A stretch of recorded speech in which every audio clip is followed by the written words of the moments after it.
The wild here doesn't whisper, it roars. Glaciers crack like thunder. Waterfalls carve paths through time. And in the middle of it all, she waits. Motor Yacht Unbridled. A sanctuary of warmth and refinement in the heart of Alaska's untamed frontier. Bears wander the shoreline. Whales breach on the horizon.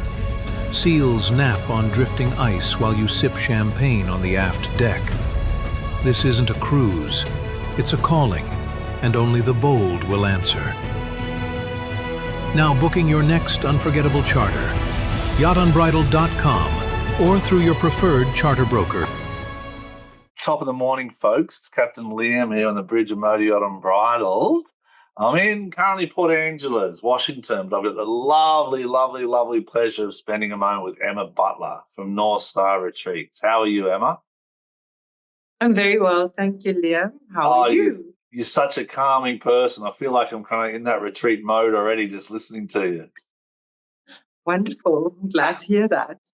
So for all those out there, Emma's tell us a little bit about yourself, Emma, and your kind of journey to North Star Retreats. And everyone remember the date, Cape Town, 2nd to the 9th of November. That's the focus. We're going to try and get as many people out to that retreat as possible. Wonderful. So I've been in yachting since 2014. And prior to that, I was on commercial vessels. I worked for a company called Seabourn. They do luxury cruises. You know Seabourn? Yeah, awesome platforms.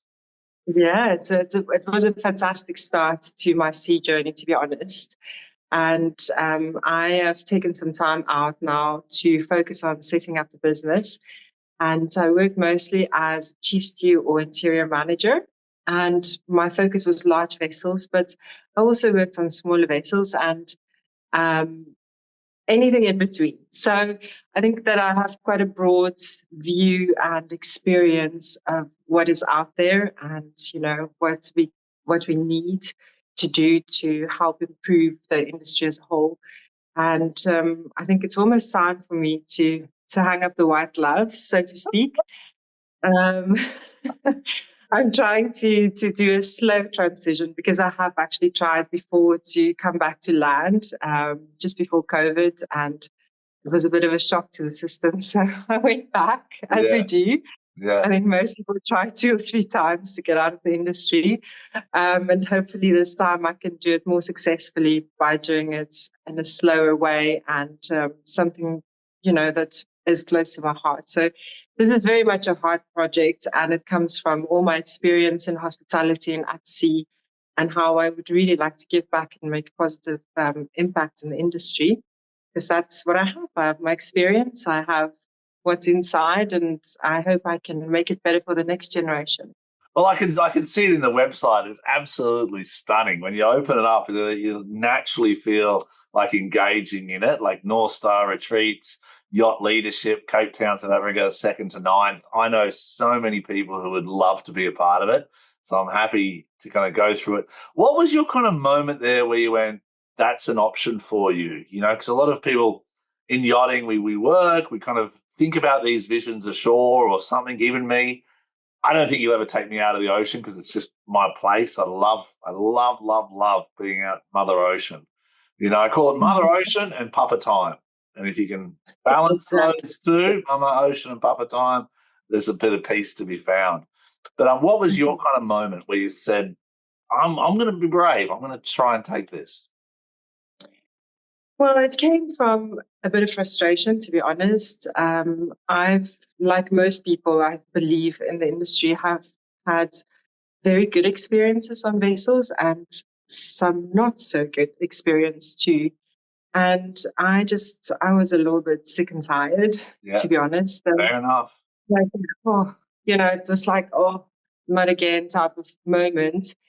And so I took some time out just to think about how I'm going to sort of navigate the rest of my career and my life. And I've been wanting to get into retreats for a long time, actually, because I have a natural inclination to help people and to help them grow. And I'm very good at motivating and harnessing people's potential.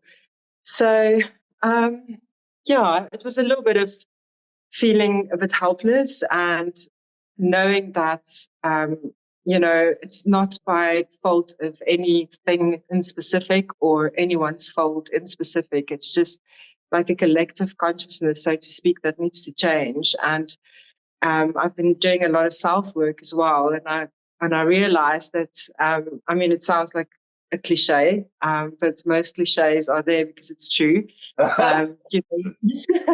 You have to be the change that you want to see.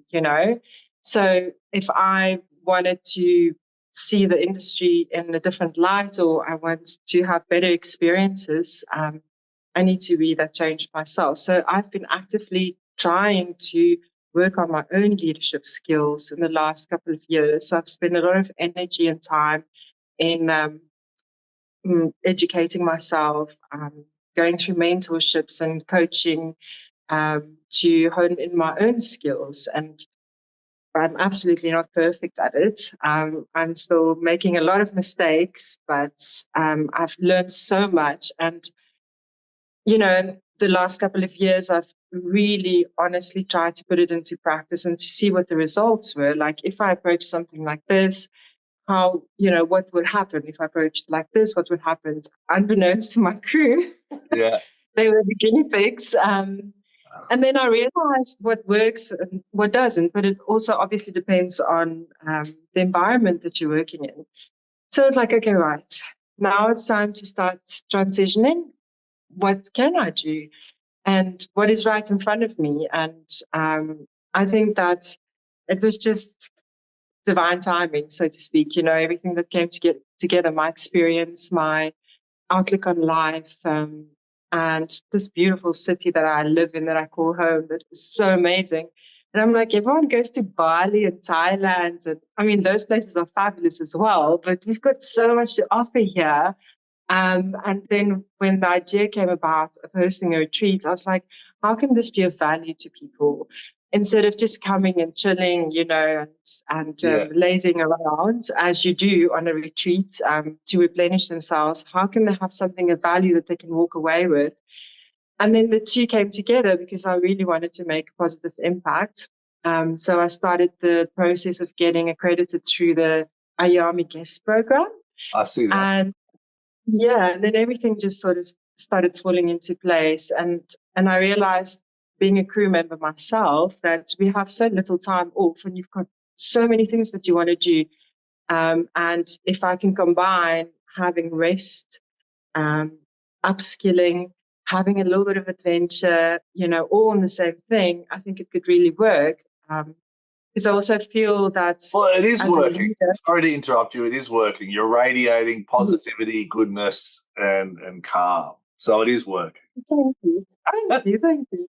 But it was also a question of, I know as a leader, especially working on big vessels, on smaller vessels, of course, the same, but on bigger vessels, the responsibility, the scope is so much more. So you sometimes feel very alone. And even though you can go to your captain, hopefully, or your management company, or your friends or peers, somehow you always just feel a little bit alone. And I wanted to create that support for leaders as well, where they can really just unwind, decompress, and literally have that support where someone goes, I see you, I feel you. Yeah. And I know there's a lot of pressure on you. How can I help you to be better at what you do? And that's where it all stems from personal experience, Oh, basically. beautiful, beautiful introduction. I think it's required. I mean, the yachting industry, I've talked about it quite a lot, that the demands are unachievable almost. We go for it, we try it, but because they're so hard to achieve those goals for the clients and the owners and the brokerage houses, and there's just so much pressure on people. And naturally, we have to find an escape. And this year's a bit of a year of vulnerability for me. So this year I've signed up for a 5-day retreat in the Sea of Cortez. This is before I knew about your retreat. I think the next one I might do is yours, but it's in the Sea of Cortez in La Paz. And it was a host, someone I was speaking to on the show, the captain's chat, but they challenged me and said, just be vulnerable, try and do it, see what comes out of it. So that's going to be exciting. It's going to be yoga. It's going to be eating healthy. It's going to be a clean, balanced diet. So I'm excited about that. But what I like about yours is you're combining the idea of a retreat, which is self-development, plus also the tools of yacht leadership. Talk me through how you're kind of bringing those two together and what's kind of the average day, or what does it look like? Because it's a beautiful Sure. time. Thank you. So, from personal experience again, and this is the only basis that I can really honestly work from, right? Any sort of training that I've done, if it was in a format where it's online or where I am not forced, but where it's mandatory training, always felt a little bit that it wasn't so impactful. Like I didn't get as much from it because it's also the environment that plays a big role in that, right? So, first of all, if you have to do mandatory training, and which I've had to do on vessels, obviously as well, management training, etc., you're so worried about what's going on in the background, like you're missing time because you've got stuff to do. The lists just keep piling up, and you're like, oh, yes, so you don't focus, you can't concentrate. In the same regard, I've also done training where I do it at home and it's online. I've done the PERSA training through the guest program as well, which was fantastic, by the way. But I did it accelerated because I was home. I put my head down, but it was also quite difficult because I felt like, again, like that interaction, you have to be sincerely self-motivated Yeah, and you're to by do these yourself. kind of things, right? Not all of us are. That's okay. Yeah. So I felt like if you have this environment where things are calm, things are done for you, you get up in the morning, nice and early. We do a little bit of yoga. We sit Love. down, have a little bit of meditation. I teach you how to meditate before you start work. We have a lovely breakfast all together, and there's just fresh air, breeze coming through.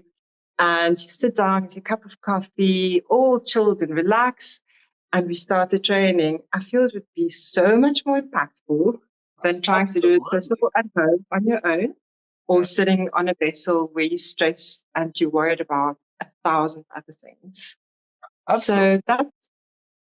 So that's what it would look like basically. And then of course, you're on a retreat, so you don't want to sit in class the whole day. So we have to finish 24 guided learning hours as a requirement for the guest certificate, which is absolutely attainable in the setting because there will be hardly any interruptions.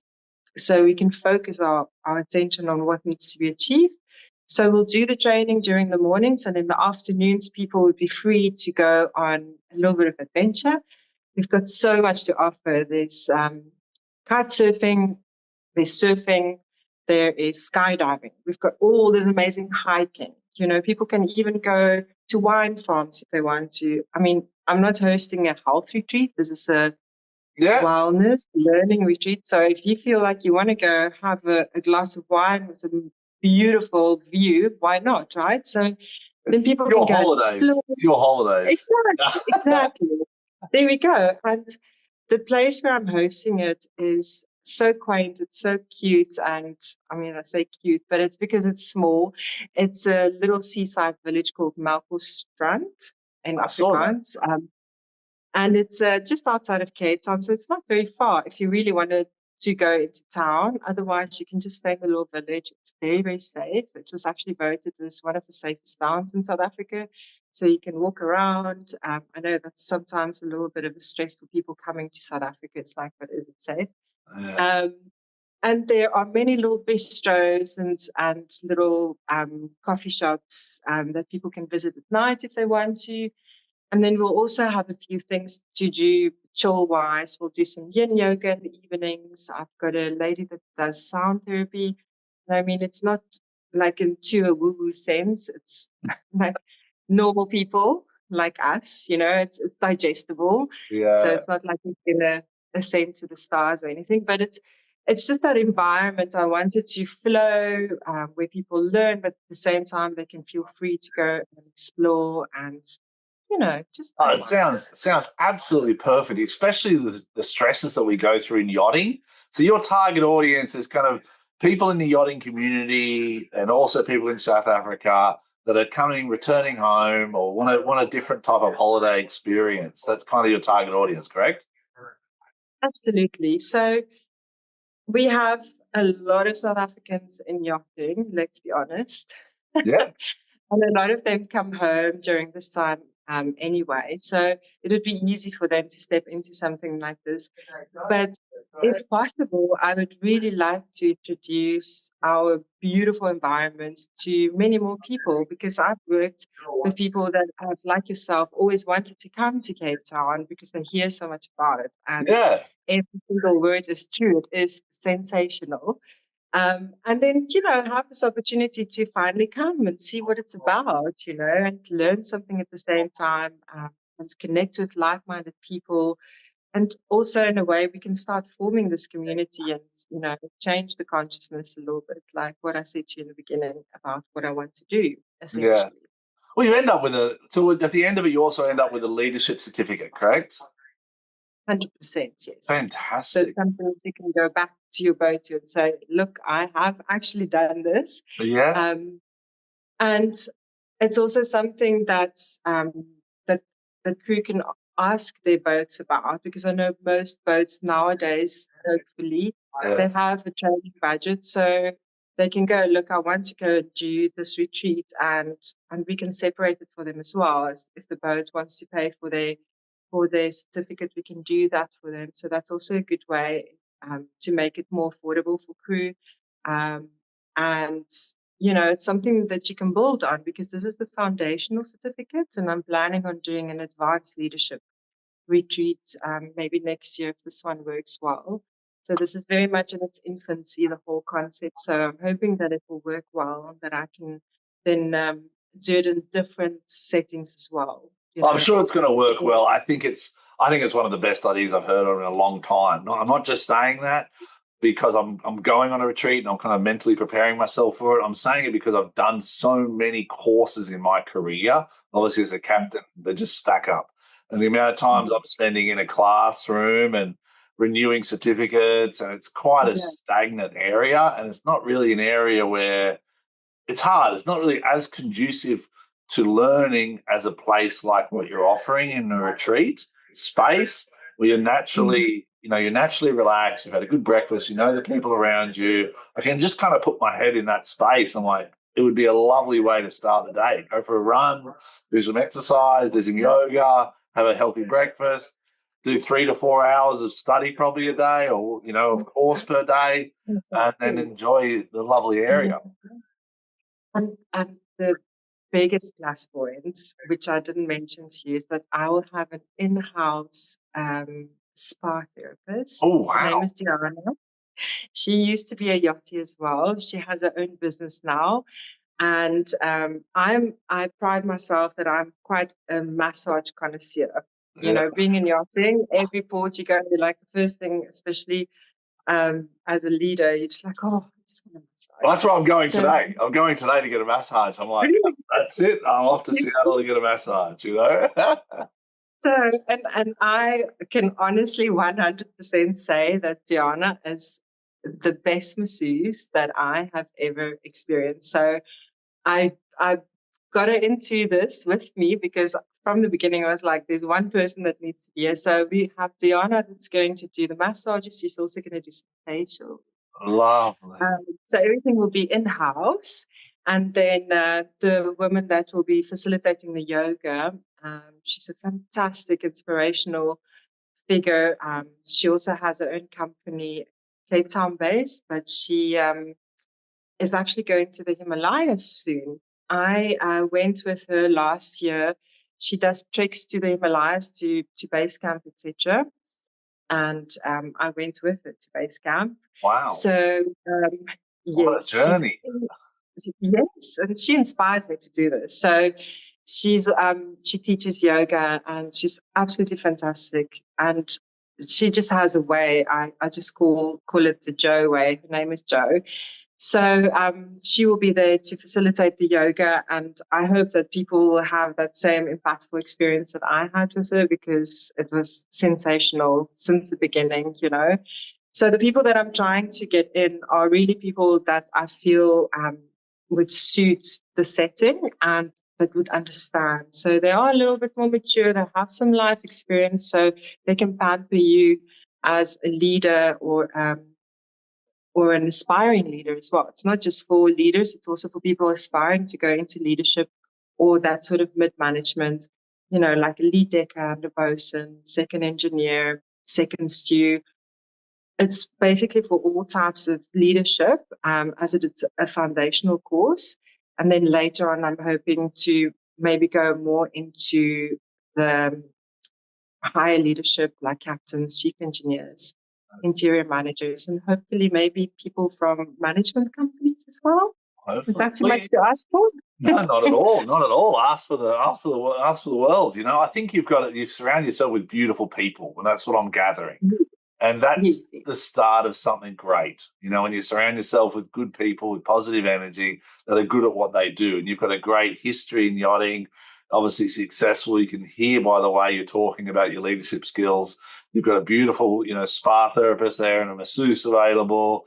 It sounds like it would cater to all range of people, even a couple looking for a holiday. They want to kind of get away from not get away from the family, but a lot of times when people go home, one of their regrets is like, well, we didn't see much. We just went home and saw our family and nothing's really changed. I think that retreat would be a great tool for people to say, I'm going home. I can still see my family maybe 1 or 2 hours a day, but I'm at this retreat doing a course as well. Absolutely, 100%. And something that I also want to advocate as I go on this journey is diversity, you know, and inclusivity. I want us to be able to integrate a little bit more, you know. I think we've got so much to offer each other, and I'm talking male, female, different departments, different size vessels, charter, private, different generations and different cultures. Um, if we just come together a little bit more, integrate a little bit more, there's so much more that we can achieve together. You know, I think to open that space up where we can bounce off each other as a collective instead of going, oh, they don't know what they're doing because they work on small vessels, or people on the big yachts, they are just so, you know. Yeah. Instead, get people to learn from each other, because the skills that I learned on smaller vessels, I could apply on larger vessels where people are like, oh, I'm like, yeah, on the smaller boats, people are like family and they're very close knit, and you know, and on the larger vessels, for instance, it's just an example, there was a little bit more structure, so I could implement that on the smaller vessels. And Yeah. just very, very simple examples, but I feel like if people open themselves up to different points of view, that they would be much more successful in the long term, you know. I think so too. I also think there's a bit of a decompress needed when you come off rotation, or come off your season. There's a bit of a decompress that people need, and retreats like what you're offering, I think, are a perfect tool for people to just take a week off, because your body is physically, mentally exhausted at the end of the season. Like right now is the end of the season for me. I'm Absolutely. starting to grow out a little beard. I'm starting to relax. It's taken me about a week now. I'm starting to feel myself again, go back to my exercise routines. But There you it go. takes a while. So a retreat like yours really offer it. This is the first one you're doing, correct? This is the first one I'm doing. Exciting, exciting. A bit anxious, a bit excitement. How many people does the retreat hold? What are you hoping to achieve? How many? I'm hoping to achieve not more than 15 people. I think if I go more than 15, it will be a bit much for me to handle, because it's the first time as well. You know, I'm trying to be humble about this and not go too big too fast. And also, it won't be so intimate. I feel Yeah, like if it's a little bit more intimate, you can get more. I think like you'll have much more of an impact, and people will be able to connect more. If it becomes a bit bigger, then it could be a little bit difficult to keep that, you know, that feeling. So I'd 50 agree. I'd months. say, yeah, the 10 to 15, you're right. It's a good group. It's like you know everyone's name, you've spent a week together, you've got a course. But the connections you make in courses, everyone says that in yachting, it's the connections you make in courses really sustain you through your career because you've got a name, you've spent 7 days with someone and you reconnect on different platforms, different vessels. Absolutely. I mean, I remember I had to renew my STCW at some point, and I met a girl that made such an impression on me. She was completely green in the industry. And I said to her, when you're ready, let me know. And she said, I'm ready. I'm like, okay. And I actually brought her on board for her first yacht, which was a Wow. 140-meter boat, yeah, because of the impression that she made on me in an SCCW course. Yeah. So it can happen. What I'm also offering is I'm offering some mentorship. So long term, this is a service that I want to provide, and I want to start offering it through the retreat because you often you learn so much when you're there, and it's great. And I'm hoping to have that vibe and that energy and people learning, and they're like, oh, they're so. Yeah. Of course, I'm very passionate about it, but I- then you get back to work and things start to fade a little bit, and then you get into a situation and you're like, oh, okay, I'm in my first conflict situation since the course. I'm supposed to know what to do, and you're like, what did she say? What did she talk about? And then I just want people to feel comfortable in reaching out to say, okay, Emma, this is the situation. This is how I dealt with it, and this is how I felt afterwards. Just to follow it through a little bit, and then hopefully also still feel supported because that's the aim, is to have that support structure for people so that they can do the best that they're capable of for everyone, not just for the boats, but for themselves as well. Because I feel a lot of time the leaders tend to burn out Yeah, very much nowadays. so. Well, it's also not a one-way street. People think education and learning is just okay. You do the course, you get a certificate. It's the implementation of what you've learned and the continual desire to want to learn more that I think makes you a good leader. Like the course you're doing now, it's a fantastic course, and it leads to another course. That leads to a Exactly. mentorship. That leads to you, someone who's gone through your program, in a sense, we'll call it a program, that can then eventually employ a junior stew that can help train them up. So that's where I see the benefit of what you're doing. I think it's unbelievable. I think it's really, really amazing. I can't wait to see and hear more about it. So how can people reach out to you? You've got the website, northstarretreats.com. What's the social media handles? So the social media handle, I've got Instagram at the moment and LinkedIn. So everything is on the website. I think the best explanation is on the website for them to go and have a look. It's got all the packages that we offer. It has, Q&A. So maybe that's the best way. Just go to the website, have a look, contact us if you have some information that you need some clarification on, and we take it from there. Beautiful. All right, Emma. Thank you so much for your time today. I really appreciate it. Thanks for Raya, Yachting International Radio, for the introduction. Thanks for Unbridled. And all those crew out there, if you've got a time and you're heading home to South Africa, take a week, go see North Star Retreats, part of the Yacht Leadership Program in Cape Town from the 2nd to the 9th of November. Be blessed. Stay safe. Thanks, Emma. If your brand belongs in the heart of the yachting world, this is where it happens. Yachting International Radio reaches over 1 million yachting professionals and enthusiasts every month, with 77 million impressions, 220,000 social followers, and 74,000 podcast subscribers. Our hosts are insiders, crew, captains, CEOs, trusted voices shaping the industry. This is targeted, high-impact advertising in a luxury niche. Visit yachtinginternationalradio.com